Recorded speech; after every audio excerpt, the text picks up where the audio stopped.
Ladies and gentlemen, hello and welcome to the ChemIT webinar on decoding DC-Link. My name is Alexander Nebel and I will moderate the webinar today. We are very pleased that you find the time to join our webinar. Presenter today is Pranjal Srivastava, our Field Application Engineer in Central Europe.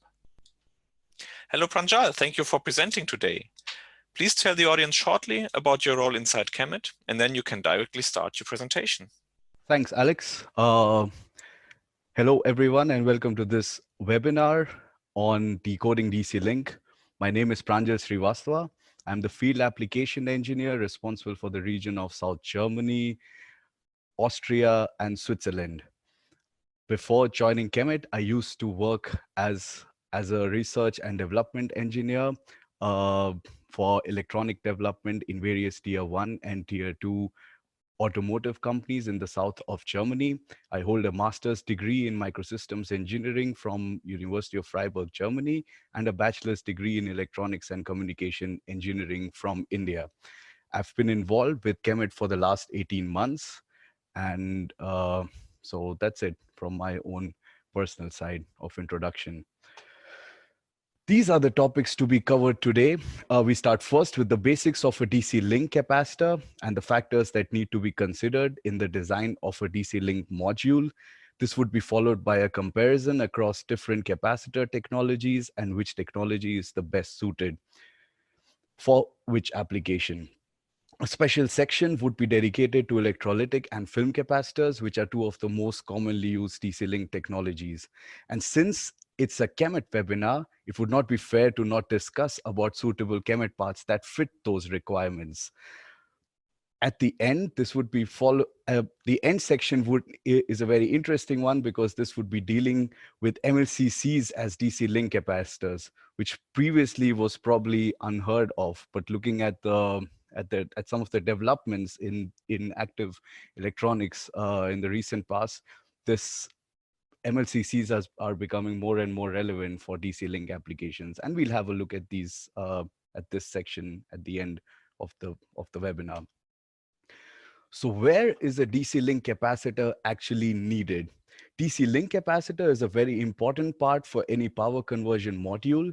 Its input is usually the output of a rectifier stage or a DC-DC stage. Its output is either an AC or PWM signal for drive systems, or could even be the input for a buck or boost converter. So DC-Link is exactly fitted at this intermediary point between the two conversion stages. The main purpose for this DC-Link capacitor is to provide a low impedance path for high frequency switching currents, which translates to ripple currents, which is a very, very famous and very common term associated with DC-Link capacitors, and of course also to store and supply energy when needed. And it's these two last factors which actually go ahead and help in the design and selection of the right DC-Link capacitor. And it would be my aim in this webinar to actually throw more light on how you can actually select the right DC-Link capacitor for your end application. Theoretical considerations for a DC-Link capacitor. What all factors do I need to consider on pen and paper before I go in and select the correct DC-Link capacitor? First and foremost, the application voltage, of course.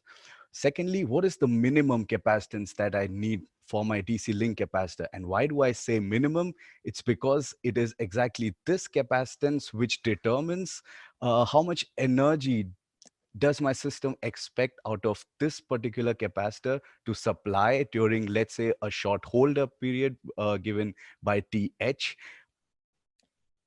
And if I expect from my system that when the interrupt or when a power interrupt happens and the system is operating at an operating voltage or V start at that time, I do not want my system to get lower voltage than V finish, then the minimum capacitance that I need out of my DC-Link capacitor is actually given by this equation that you see on your screen here.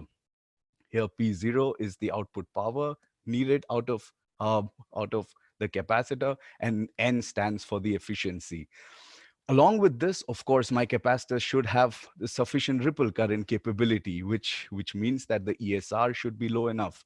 And whilst I do this, I also have to make sure that I meet these requirements in the entire temperature range, for the entire switching frequency range. And of course, I also achieve my target lifetime. Now, moving on towards practical considerations for a DC link capacitor, what are the practical considerations that I need for my DC link capacitor? And why do I have this complicated looking curve here below this schematic? Well, first and foremost, the most practical or the most important practical or real-time consideration for a DC link capacitor is usually the ripple current capability of the capacitor.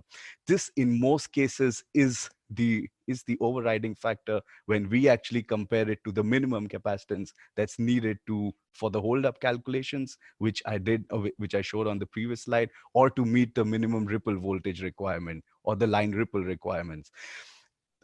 And this is why I have put this graph also in this slide, because as you see, what I have tried to show here, this is a three-phase AC motor system where the DC link capacitor is supplying the needed DC link current so that the output waveforms that you see on your screen here, the IA, the IB, and IC can maintain their smooth waveform.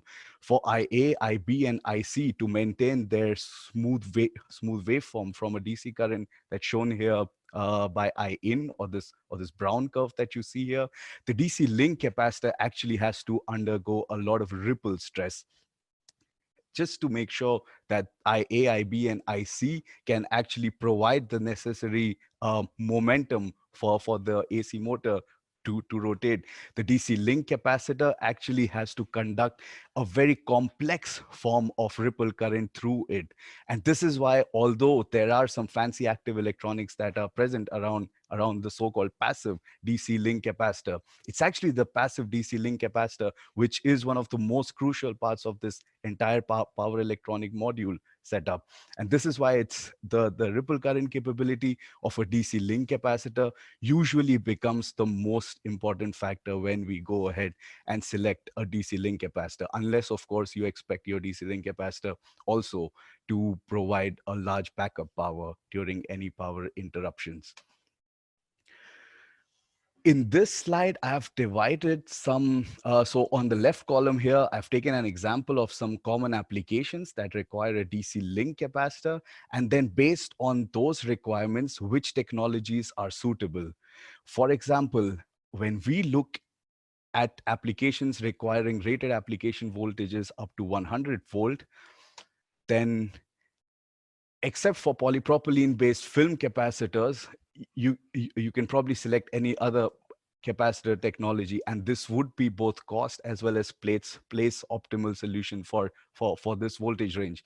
Why is a polypropylene based film capacitor not a good solution here?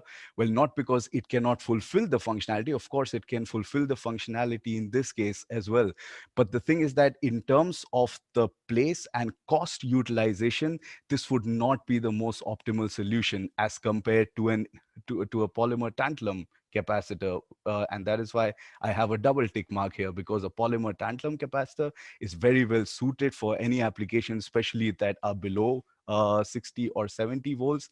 It's a very compact bulk capacitance product, and also has a very low ESR. There have been a few good webinars on this topic in the past as well, and from those webinars, it's very evident that for these low voltage applications, a polymer tantalum capacitor could be a very good DC link capacitor solution. As I start now, if I increase the voltage from 100 volts to 500 volts, then I see that polypropylene film capacitor, of course, now comes into the equation, but a polymer tantalum capacitor goes out of the equation. That's because polymer tantalum capacitors are not suited for working at higher voltages than 100 volts. But of course, the polypropylene film capacitor comes back into the equation and comes back into the play, because the polypropylene based film capacitor is a very suited technology, especially as the application voltage rating starts to go higher up. which is evident from the next fact. And sorry, before I go on to the next category, I just need to make sure why I have a star mark on top of polymer electrolytic capacitor. Well, it's because polymer electrolytic capacitors have voltage withstandability till 250 volts DC. They are a very good choice of DC link capacitor till that voltage range. But of course, beyond 250 volts, so because I've included a category of 500 volts here, I've put a star mark here. So it's not applicable for the entire range. As I start increasing the application voltage, which is in this case 500 volts to 900 volts, which is usually used in onboard chargers and powertrain applications, I see that actually polypropylene based film capacitor is the only real solution that is available to me. At such high voltages, the electrolytic capacitors and the polymer and tantalum capacitors actually go out of equation. I've put a sort of dull green color here for the ceramic capacitor solution, because uh, as the switching frequencies of your inverter module starts to increase, as is the case with wide bandgap applications, for example, ceramics become more and more relevant as a DC link capacitor. We'll have a look at this in one of our later sections. And the same applies and the same applies in the case of solar and wind converters, which typically work in the voltage range of 600 volts DC to 1500 volt DC. Here again, film-based polypropylene solution is the only individual solution that can withstand such higher rated voltages. You can of course use a couple of electrolytics in parallel and also make sure that maybe you can reach that voltage requirement. But in this slide, I have only considered that if I need to solve the problem using one individual capacitor, then this would be, or what you see here on your screen would be the best fit. From here on, we move on to a practical example. And this is these requirements come from a real-time application example where I need a net capacitance of 1 millifarad, a DC rated voltage of 500 volts, and a rated current of 18.5 amperes at 10 kilohertz. My aim is that the hotspot of my final solution, of my final DC link capacitor solution, should not go beyond 15 degrees Celsius. What I'm trying to do or show here with this application example is that I'll try and select the right capacitor and show to you that which technology fits the best for which requirement. For this particular requirement, the focus is on capacitance. And so we'll see which is the best technology from an electrolytic, and from film, which actually fits this requirement the best. Before we go on to cons and pros of each of these technologies, that is film and electrolytic, we'll actually use this example, or I'll actually use this example to show that what are the big pros and cons for the final solution before we actually go and see what are the pros and cons of each of the two technologies. To fulfill this requirement, there's not one single part from all of our film capacitors or all of our electrolytic capacitors that can actually meet the requirement. So what we are looking at here is basically a bank of capacitors in parallel. From our film products, I've taken our C4AQ box film capacitor, and from our electrolytic products, I've taken our ALA-AD electrolytic capacitor as the basis of how I go ahead and solve this particular problem. Of course, there are capacitors with higher capacitances that are possible, but in that case, the final solution would look very over-dimensioned. And what I'm trying to do here is to offer a solution which is both place as well as cost-effective. So to meet the requirement, we need 5 film capacitors in parallel and 5 electrolytic capacitors in parallel. Why we need 5 film capacitors in parallel? That is basically to meet the capacitance requirement. And why we need 5 electrolytic capacitors in parallel? Well, that is to meet the ripple current requirement, which comes from the technology, as we'll see later on. The dissipation factor of each of these components itself is a big sign of what are the pros or what are the big pros and cons of both of these technologies. For example, the dissipation factor in this case for the C4AQ is much lower than the electrolytic, and this is why I need more electrolytic capacitors to meet the ripple current requirement than I need film.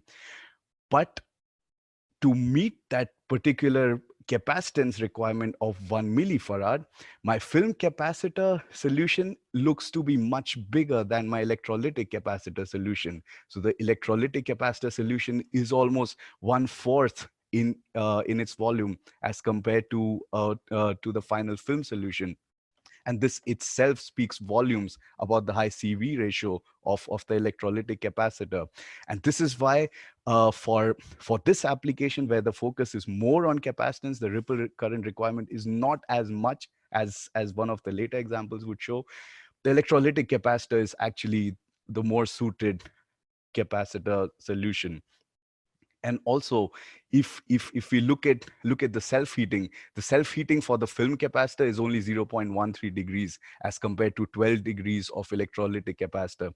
This again shows to me that my final film capacitor based solution is actually over dimension when it comes to the ripple current capability. I've kept so many capacitors just to meet the capacitance, but actually where where I've not been good with my trade-off is that my capacitor bank is capable for much higher ripple current than what I'm really getting here. And this is why, of course, the self-heating is very less and the lifetime would be much higher than compared to the electrolytic capacitor.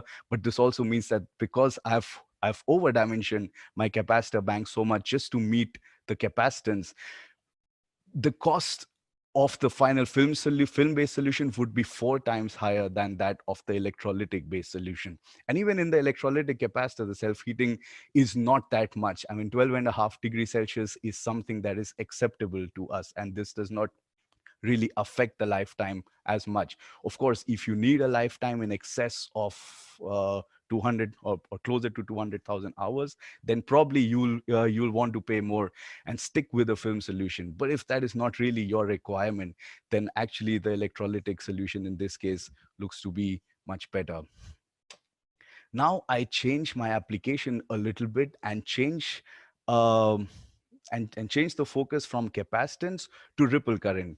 So I have reduced my capacitance 1/5 from 1 millifarad. We are down to 200 microfarad, but I have not really changed my ripple current that much.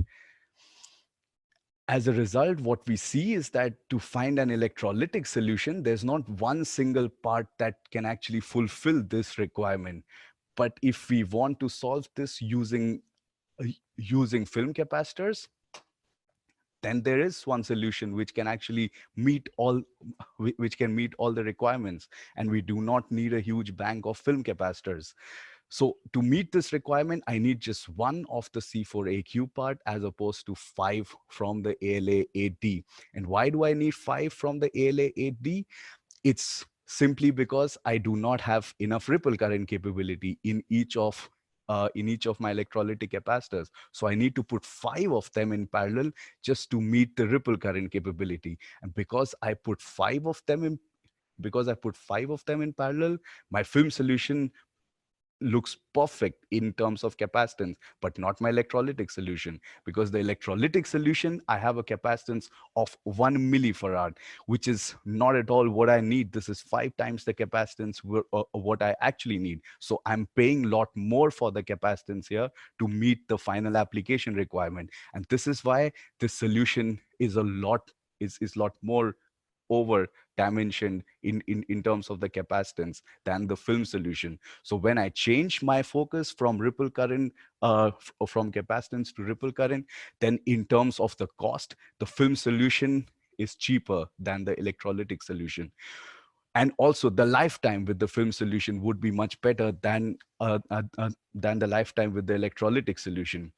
One very interesting thing to note here is that even though I'm using 5 electrolytic capacitors and my capacitor bank looks over dimensioned in terms of the net capacitance, the total volume of my capacitor bank is still much lower than the total volume of my film capacitor bank, which actually goes to show that the biggest advantage of an electrolytic capacitor is that the capacitance per volume ratio of an electrolytic is very good and much better than a film capacitor. So what we have done till now is that without looking into the details of the construction of each of these capacitors, by just looking at the applications, we already have a basic idea about what are the biggest pros and cons of each of these technologies.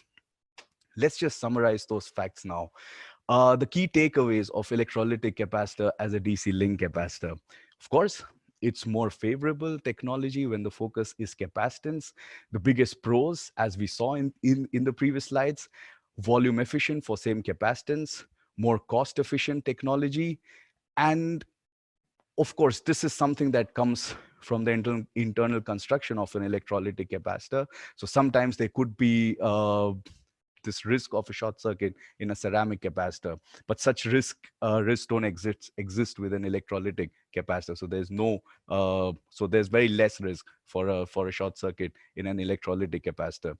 Some of the biggest cons, well, of course, we've seen that it has a high dissipation factor, so more losses. So the ripple current capability of this capacitor is not that high.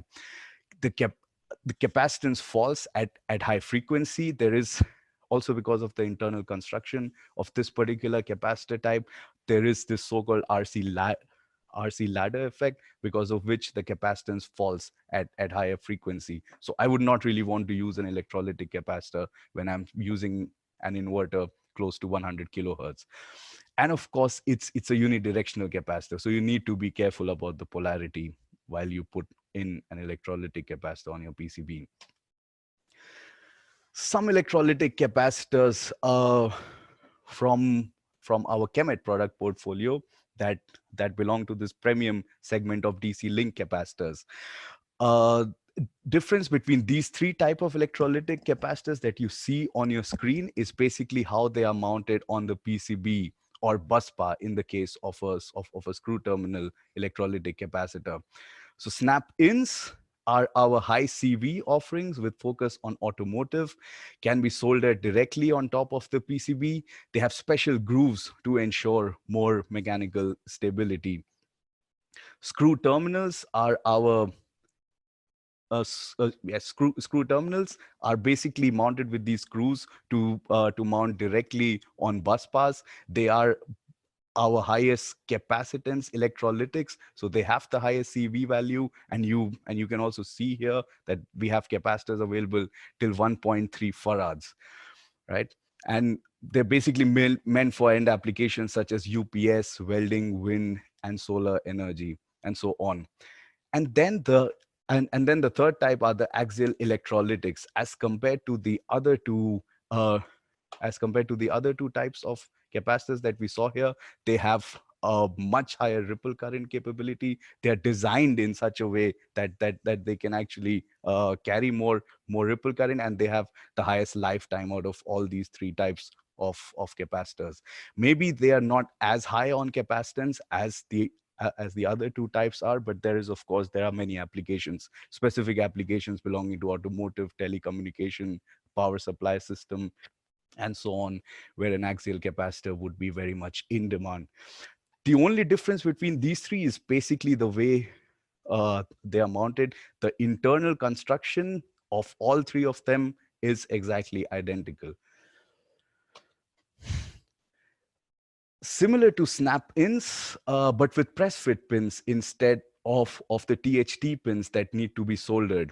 Press fit pins are simply pressed into the PCB. The biggest advantage that they offer is that no solder is involved. Therefore, the disadvantages coming out of a solder are avoided. For example, voids created after repeated temperature cycle tests, and so on.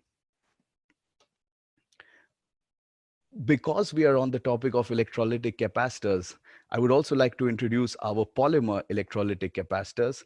In this technology, the liquid electrolyte is replaced with a solid polymer material, which results in longer lifetime as no electrolyte evaporates during the lifetime of the capacitor.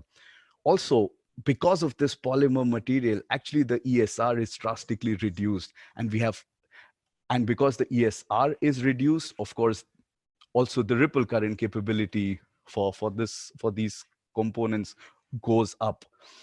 We have offerings for high temperatures up to 125 degrees Celsius and also for high voltages up to 250 volts DC. And if we can actually increase the rated voltage for these parts, then I think there would be more and more traction for polymer electrolytic capacitors in the future. Key takeaways of film capacitors as DC link. As we saw, they're the more favorable technology when the focus is ripple current. One of their biggest pros is that they have a very less dissipation factor, which basically means that they have a higher ripple current capability. And because of this, they have a longer lifetime expectation for same ripple current. So if I take one electrolytic capacitor and one film capacitor, almost identical in many dimensions, and I made the same ripple current go through them, then a film capacitor would survive longer. They have a higher rated voltages, so they have rated voltages up to 2 kilovolts. They are not unidirectional, so you do not need to be careful about how you're actually mounting them on the PCB. They have a feature called as self-healing, and the reason why I have that in blue is because self-healing actually renders a film capacitor as the safest capacitor technology out there. There is a webinar being conducted by a friend of mine, by a colleague of mine next week. He would be talking about EMI capacitors, and I think that would be a good webinar where you can have a deeper look into how self-healing actually works. But as far as DC link capacitors are considered, self-healing is one of those features which gives film capacitors this quality that they can be called as the safest capacitor technology in the market. They have a very low leakage current, and also they're more stable with frequency than electrolytic capacitors. The only two cons, and they're big cons actually for a film capacitor, are that they are big, bulky, and they are expensive.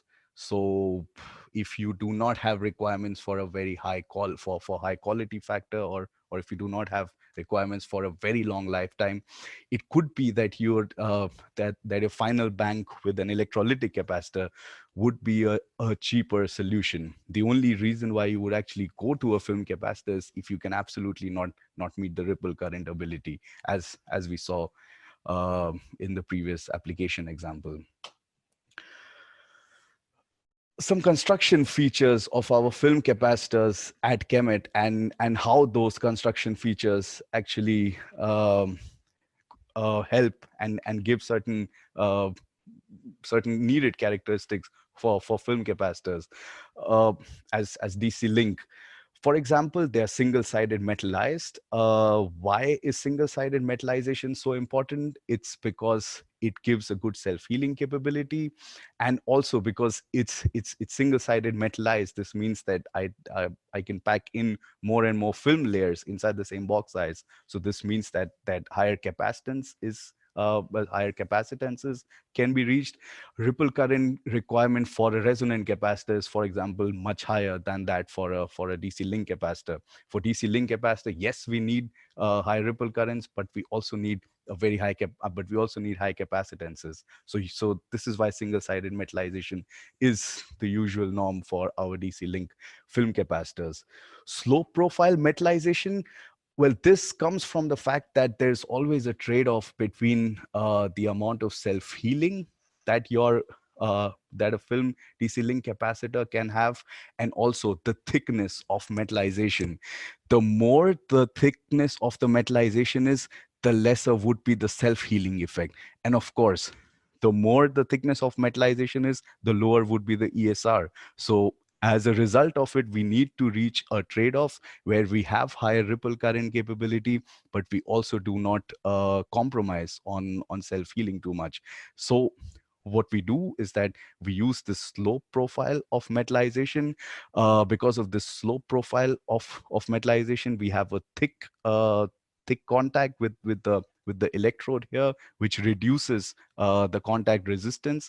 And what this also means is that because of the reduced contact resistance, the ripple current capability and also the pulse capability goes up. While after this particular contact here, we've actually reduced the thickness of the film of the metallization, so that the self-healing at least in this parts, is more significant as it could be on this one.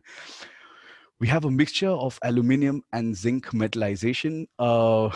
And why is this important? This is important because this mixture of chemicals even enhances further the AC ripple current capability of our film capacitors. And then this is something which is not implemented on all our DC link film capacitors, but still on a lot of them. Segmentation actually offers this high current capability while still maintaining self-healing properties. So as I said, there is always a trade-off between self-healing and ripple current capability. If I want to increase the thickness of my metallization and still do not want to compromise on self-healing, then what I can do is that I can separate segments of thick metallization with these edges that do not really have that thicker metallization. And because they do not have a very thick metallization, so if there is a self-healing event that occurs, for example, in this segment, then these thin metallized edges, they act as fuse, and they effectively isolate this particular segment from the rest of the segment. And because this segment is then isolated from the rest of them, then so we do not compromise on self-healing, whereas at the same time we actually still can improve or increase the thickness of metallization, which increases the ripple current capability. Now, box type. Now, in this slide, there I'll just be discussing two of our more popular DC link construction types. One is the box type, and the other is the can type. Box type is a focus segment for automotive DC link applications. We've had some new updates to this segment. We've had some updates in this segment of our DC link capacitors that we can now actually offer capacitors that can work up to 125 degrees Celsius operating temperature, which previously was not the case.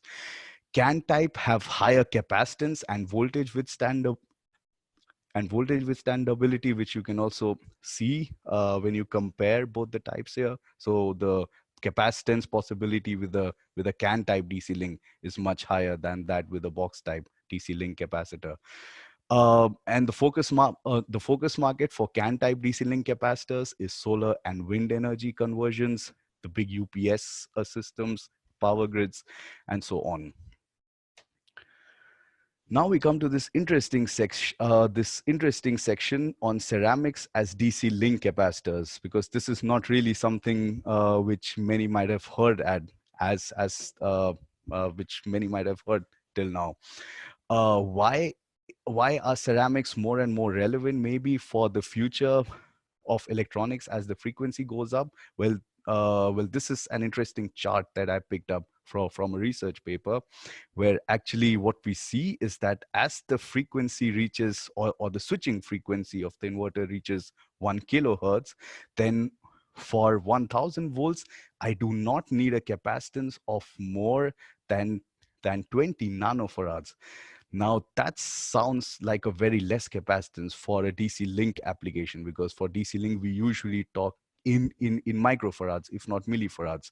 Fine, if I want to have a safety factor of 5 times as much capacitance, I still end up at 100 nanofarads. Now, if you're looking for a capacitor that has a capacitance for 100 nanofarad with 1000 volt voltage withstandability, then I think using an electrolytic or a film capacitor would not really be the most cost as well as place optimal solution, because there are many ceramic capacitors available that can actually meet this requirement of yours. And one very unique capability about ceramic capacitors, especially with class 1 dielectric ceramic capacitors, is that they have an insanely high ripple current capability for the small capacitance that they have. Usually with film and electrolytic capacitors, you need to increase the capacitance to increase your ripple current capability, but you can reach those high ripple current capabilities even with smaller capacitance with class 1 dielectric based ceramic capacitors. They also have a very high dV by dt, and and also the high frequency behavior is much better than the other technologies that we saw before. Silicon carbide base inverter systems, for example, if they need high rated voltages, then ceramics do actually have the highest rated voltages when compared to the other technologies. And also, as we saw, if you want to go up with your switching frequencies with a gallium nitride based inverter system, there also ceramics have their advantage because of the better high frequency behavior and so on. Now, because we are on that topic, I would just like to shortly introduce our KC Link ceramic DC Link capacitor, and the name KC Link comes from DC Link. I think many of you might have already heard about this product of ours, so I would not go much in detail about it. I would just take a small example of comparing it with a competitor's similar part from a competitor of ours. The basic difference between the construction of our KC Link and the competitor part is that our KC Link is constructed of class 1 dielectric. And because it is constructed of class 1 dielectric, this means that there is absolutely no change in capacitance with DC bias voltage or also with temperature. And class 1 dielectric also has the property that its ESR and the associated parasitics are very less, which means that the ripple current capability is much higher than that compared with the competitor part. The competitor part uses a mixture of class 2 and class 3 dielectric, because of which it could give you the needed or higher bulk capacitance than the KC Link part, but actually that capacitance changes. That capacitance changes with temperature and also with DC bias voltage. And also the ripple current capability of the competitor part is not as high as that of KC Link. Moving on to Connect. Connect is also a technology which is known to many in the market right now. This is a Kemet proprietary technology where actually we have, you can stack up capacitors on top of each other without using a lead frame. So traditionally lead frames were used to actually stack capacitors on top of each other, but this is not the case. If you use our Connect, a Connect is not a product, but Connect is actually a technology. So if you already have your eyes on a capacitor bank of a certain MLCC, like what you see here on your screen, for example, a KC Link based capacitor bank, then using the Connect technology, you can actually reduce the area significantly. So for the specific example here, the surface area is reduced by 75%, which could lead. So using this technology, you could actually have much higher space savings than if you do not use this technology. Why you see two mounting variations here, one the low loss and one the conventional type? Well, that's because if you use this particular technology and stack the capacitors together using this, then you can actually mount it in two different ways. One is the conventional way, the way an MLCC has been mounted onto PCB since ages. And the other is the low loss vertical orientation. And why is this so interesting is because if you mount it vertically, then you in fact have lower losses, and also your high frequency behavior picks up. So you do not actually dissipate so much energy, which is evident from the fact that there's more area for heat dissipation. And actually, using a Connect stacked capacitor in this configuration will help in lowering the dissipation of your overall circuit. And how these capacitors are connected together? These capacitors are connected together using a transient liquid phase sintering technology, where a higher melting metal is mixed with a lower melting metal. They form an alloy, and then they're sintered together, so that this leads to the formation of this solid bond here. So if you have any doubts about if this bond might be might be affected because of your higher soldering temperatures, then you don't need to worry about it, because the metal alloys, copper and tin, their melting temperature is already much higher than the conventional soldering temperatures that are typically used. At the end, just a recap of all the different capacitor technologies that I have presented till now for your DC-Link application. As you see, based on voltage, capacitance, ripple current, I've tried to rate here which technology is good, which is the second best, which is the third best. And if we have a look at the number of greens, then probably all three of them have similar number of greens. But what's interesting is the number of yellows that belong to film capacitors. So film capacitors might not be the best technology in everything, but they are for sure the second best technology in most of the things. And this is what makes film capacitor as a technology as the best suited technology for a DC-Link application.